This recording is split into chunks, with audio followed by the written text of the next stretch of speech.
আজ সকালে গাজীপুর এলাকায় একটি বাস ও প্রাইভেট কারের মুখোমুখি সংঘর্ষ ঘটে।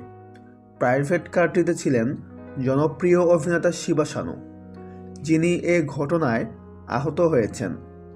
প্রত্যক্ষদর্শীদের মতে, দ্রুতগামী বাসটি হঠাৎ নিয়ন্ত্রণ হারিয়ে বিপরীত দিক থেকে আসা প্রাইভেট কারটির সঙ্গে ধাক্কা খায়।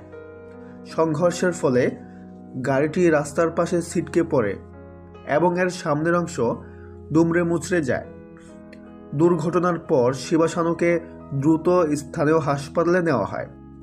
চিকিৎসকদের ভাষ্যমতে তিনি মাথা ও হাতে আঘাত পেয়েছেন, তবে শারীরিক অবস্থা স্থিতিশীল।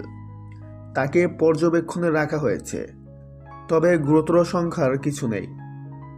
তো ভিউয়ার্স, এই বিষয়ে আপনার কি মতামত কমেন্টে জানাতে ভুলবেন না।